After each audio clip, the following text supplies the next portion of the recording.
Olá pessoal, tudo bem? Meu nome é Antônio Pessini, faço parte do PET Engenharia Agrícola. Estou atualmente no quinto período do curso. E bem, hoje eu vou falar um pouco sobre irrigação, sua história e seus tipos.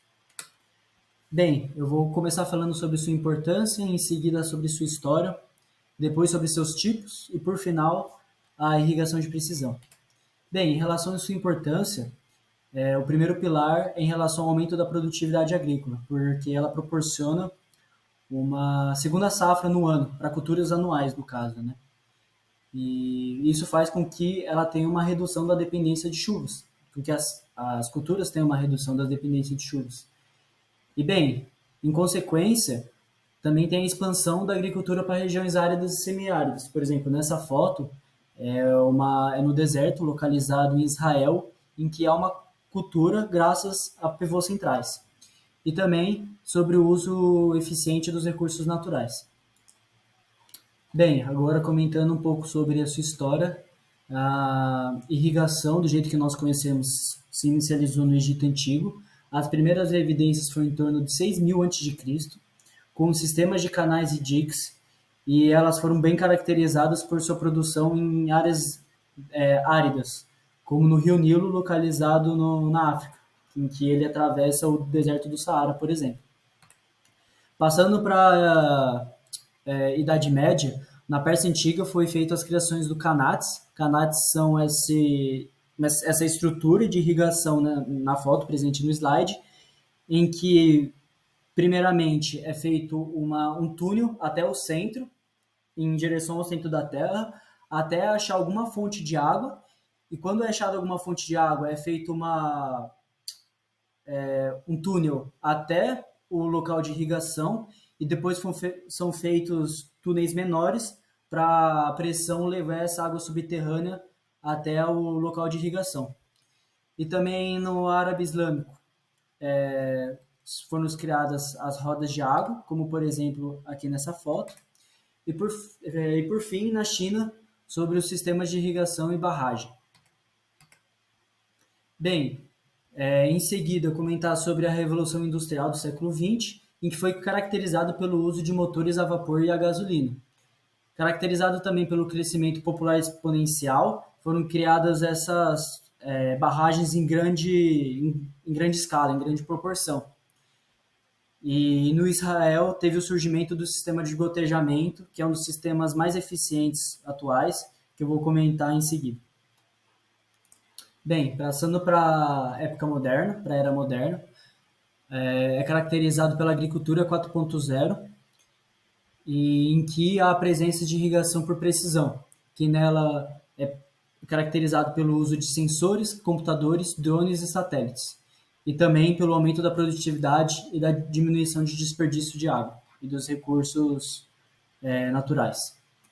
Bem, agora falando um pouco sobre seus tipos, primeiramente, a mais simples é a irrigação por superfície, em que ela tem como, por exemplo, sulcos e alagamentos, em que é um método bem rudimentar, como, por exemplo, os que foram feitos pelos egípcios há 6.000 anos atrás. E a distribuição de água pela gravidade sobre a superfície do solo. E uma cultura que usa esse tipo de irrigação é a cultura do arroz.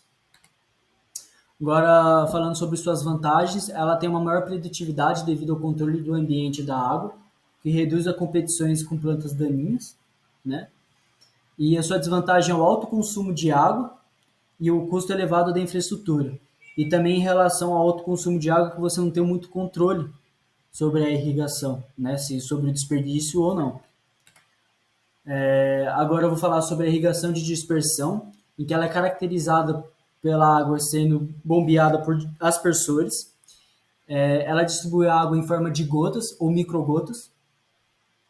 E em pequena área a gente pode citar o aspersor, que ele é utilizado em hortaliças, por exemplo, em hortas, ou até em culturas como flores, nas estufas, por exemplo, e também nas grandes áreas como o pivô central. Uma das suas vantagens é a distribuição mais uniforme na água, e ela pode ser usada em diversos tipos de terrenos e solos. Sua desvantagem é o alto custo inicial para instalação e manutenção, e também as perdas por evaporação, especialmente em regiões de vento e de altas temperaturas, em que a evaporação dela é quase instantânea, sendo que a água que é aspersada não chega no solo em tempo suficiente.